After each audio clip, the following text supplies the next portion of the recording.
श्री गणेशाय नमः. श्री कुलदेवताय नमः. अवधूत चिंतन श्री गुरुदेव दत्त. श्री स्वामी समर्थ. जय जय स्वामी समर्थ.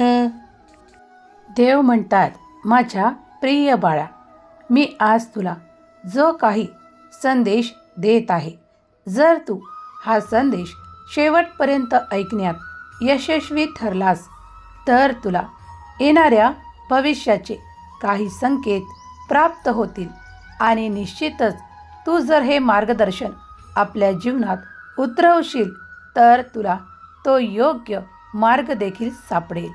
तेव्हा मनात निश्चिंतता ठेवून हा संदेश शेवटपर्यंत ऐक, कारण तुला मी जे काही मार्गदर्शन किंवा संकेत देणार आहे त्यातून तुझ्या मनाला ती स्फूर्ती, तो आनंद प्राप्त होणार आहे. तेव्हा निश्चिंततेने ऐक. बाळा, तुम्ही जो काही मार्ग धरला आहे, तुम्ही एक खूप मोठ्या यात्रेवर निघाला आहात. तुमची यात्रा प्रचंड मोठी आहे. तुम्ही खूप काही या जगासाठी करण्याचा निर्णय केला आहे आणि त्यासाठी ते खूप काही आशीर्वाद ईश्वराकडून आणि देवाकडून तुम्हाला प्राप्त आहेत. तुम्ही या जगात फक्त काही भौतिक सुखांसाठी नाहीत. तेव्हा तुमच्यासाठी असे खूप मोठे परिवर्तन तुम्ही करणार आहात. या जीवनात तुम्हाला खूप काही अशा संधी प्राप्त होतील ज्यामुळे तुम्ही तुमचे एक साम्राज्य निर्माण कराल. देव म्हणतात, तू फक्त छोट्या गोष्टींकडे सीमित राहू नकोस, कारण मी तुला खूप मोठे ध्येय दिले आहे. त्या ध्येयाकडे बघ आणि पुढे चालणे सुरू ठेव, कारण या तुझ्या ध्येयामुळे तू खूप काही जागृती करणार आहेस. बाळा, तू असा दिव्य आहेस ज्यामुळे तुम्ही ते काही प्राप्त करणार आहात जे या जगातील खूप काही लोकांसाठी प्रभावित करणारे ठरणार आहे. लोकांना खूप काही उपयोगी ठरणार आहे. तेव्हा जनजागृतीसाठी तुम्ही तयार व्हा. माझा आशीर्वाद तुमच्यासाठी आणि तुमच्या संपूर्ण कुटुंबासाठी आहे. तुमच्याकडे एक नवीन चैतन्य येणार आहे ज्यामुळे तुम्ही ते सर्व काही कार्य पूर्ण करू शकाल. तुमची यात्रा प्रारंभ झाली आहे. ती आता तुम्हाला एका दिव्य तेजाकडे घेऊन जात आहे. तेव्हा विश्वास ठेवा. तुम्ही जी काही प्रार्थना करत आहात ती देवांपर्यंत आणि या ब्रह्मांडापर्यंत जात आहे. तेव्हा ब्रह्मांडाकडून तुम्हाला ते सर्व काही आशीर्वाद आणि चमत्कार प्राप्त होण्यापासून कुणीही वंचित ठेवू शकत नाही आणि तुम्ही त्यापासून वंचितही राहणार नाहीत. यावर संपूर्णपणे विश्वास ठेवा. तुमच्यासाठी देवाचे नियोजन आहे. ते पुढील काही काळातच तुमच्यासाठी कार्य करताना तुम्हाला दिसून येईल. माझ्या आशीर्वादाने तो दिव्य प्रकाश तुम्ही प्राप्त करणार आहात आणि तुमची दिव्य आणि तेज वाढणार आहे. देव म्हणतात, तुम्ही आजपर्यंत काढलेला जो काही वेळ आहे तो तुम्ही असं वाटत आहे की खूप काही संघर्षात काढला आहे, पण तो तुमच्यासाठी संघर्ष नसून तुम्हाला काही शिकवण आहे. देव म्हणतात, तू त्या शिकवणीतून खूप काही शिकला आहेस. बाळा, तुझी परीक्षा आता समाप्त होत आहे. तेव्हा तुझ्यासाठी उत्तीर्ण होण्याची आता ती आनंदाची बातमी मी तुला देत आहे की तू देवांच्या घेतलेल्या परीक्षेत उत्तीर्ण झाला आहेस. तुला आता पुढच्या तयारीसाठी देवानी आशीर्वादित केले आहे. तुम्ही देवाचे एक अतिशय उत्कृष्ट आणि योजनाबद्ध बाळ आहात. तुमच्यासाठी देवाची खूप मोठी योजना आहे. तुम्ही त्या सर्व गोष्टींना प्राप्त करण्यासाठी इथे आहात आणि देव इथे उपस्थित राहून देवांच्या उपस्थितीत तुम्हाला ते प्राप्त करण्याचा आशीर्वाद प्रदान करत आहेत. तुम्ही तो आनंदाने स्वीकार करावा अशी देव तुम्हाला आज्ञा करतात.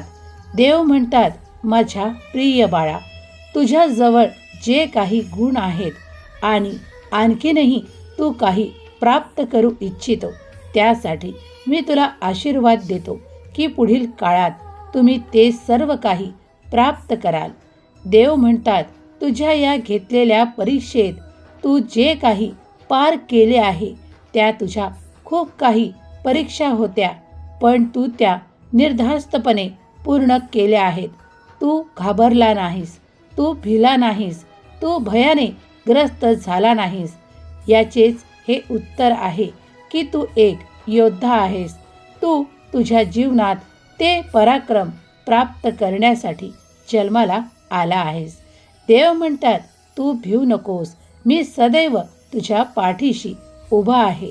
येणारे प्रत्येक कर्म स्वतःसाठी समज आणि ते पार कर.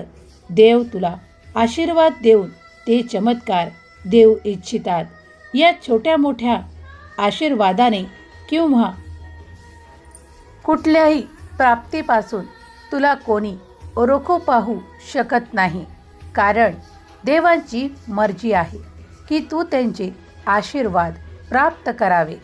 देवांच्या मर्जीत कुणीही आड येऊ शकत नाही. तुला जे प्राप्त होणार आहे ते अद्वितीय आहे तुझ्यासाठी. बाळा, तुझ्यासाठी देवांची योजना आहे. तू देवांचा प्रिय बाळ आहेस. तुमच्यावर आणि तुमच्या संपूर्ण कुटुंबावर देवाची कृपादृष्टी निरंतर आहे. देव तुम्हाला आज आनंदाची बातमी देण्यासाठी इथे उपस्थित आहे. तुम्ही ती आनंदाने स्वीकार करावे.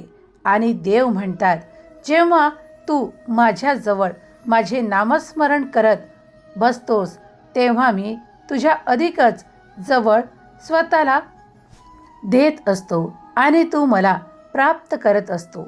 देव म्हणतात, तुझ्या अंतरआत्म्यात देखील माझीच वस्ती आहे. देव म्हणतात, जर तुम्ही कुठल्या कार्याला सुरुवात केली आहे ती देवाच्या नावाने, तर ते कार्य नक्कीच पूर्णत्वास जाईल यावर निश्चित माना. कारण जेव्हा देवांचा आशीर्वाद तुमच्याकडे येतो तेव्हा ती भरभराट, ते ऐश्वर आणि ते आनंदाचे क्षण तुमच्याकडे यायला लागतात. देव म्हणतात, बाळा, तू फक्त यासाठीच नाही तर तू खूप मोठ्या ऊर्जेचा एक स्रोत आहेस. कारण मी तुझी निवड केली आहे. तू एक असामान्य आहेस, कारण मी तुझी निवड केली आहे. तुमची आता अशा कार्यांसाठी निवड स्वतः ईश्वराने, भगवंताने केली आहे, ज्याचा तुम्ही अधिक विचार देखील केला नव्हता.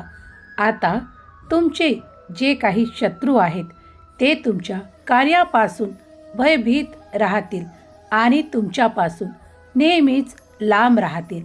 देव म्हणतात, मी तुला आशीर्वादाने परिपूर्ण करतो की आजपर्यंत जे कोणी तुझे शत्रू म्हणून तुला ते त्रास देत होते आणि तुझ्या कार्यात बाधा म्हणून उत्पन्न होत होते, त्यांना मी सदैव तुझ्या दूर ठेवू इच्छितो आणि तुझ्यासाठी माझे चमत्कार आणि आशीर्वाद पाठवू इच्छितो.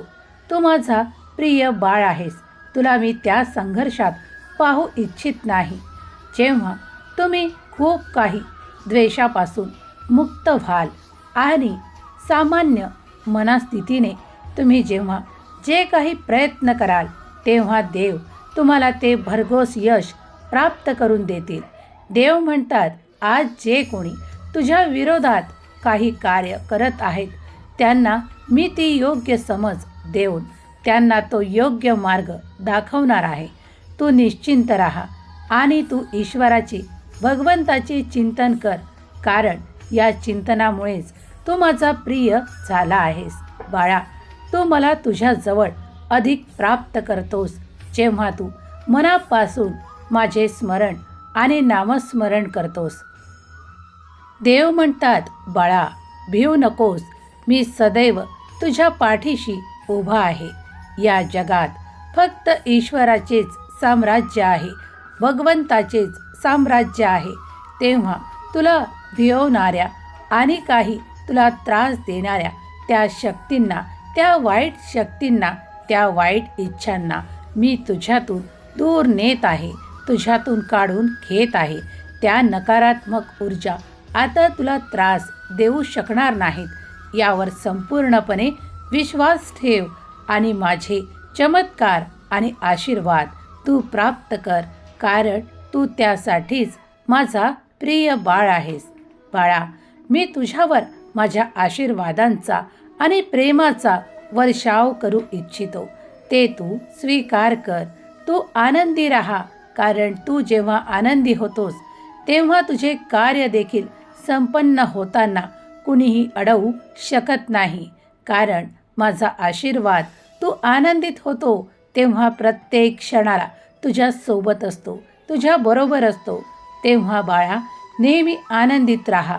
तुला जे काही कर्म करायचे आहेत ते सत्यात उतरून कर. जेव्हा तू सत्याचा मार्ग धरशील तेव्हा मी सदैव तुला प्राप्त राहील. तुझ्या शंका कुशंका सर्व काही निरसन करण्यासाठी मी इथे उपस्थित आहे. तुमच्या मनातील इच्छा मला सांगा, त्या मी पूर्ण करेन. माझ्या आशीर्वादाने त्या लवकरच पूर्ण होतील. तुमची निवड एका मोठ्या कार्यासाठी झाली आहे. त्या कार्यासाठी तुमच्यासाठी देव ते द्वार उघडू इच्छितात. त्यासाठी तुम्हाला ती समृद्धी, ते आनंद, ते सुखाचे क्षण प्राप्त होणार आहेत. तुमच्या आड इथून पुढे कुणीही येणार नाही. तुमचे कार्य निश्चितपणे त्या मार्गावर राहील जिथे तुम्हाला ते ध्येय प्राप्त करायचे आहे. तेव्हा आता मागे सरकू नका, पुढे चालत राहा. ईश्वराचे नामस्मरण करत राहा. तुम्ही ज्या ध्येयाकडे वळवल्या जात आहात ते ईश्वराने तुमच्यासाठी बहाल केलेले खूप मोठी एक संधी आहे.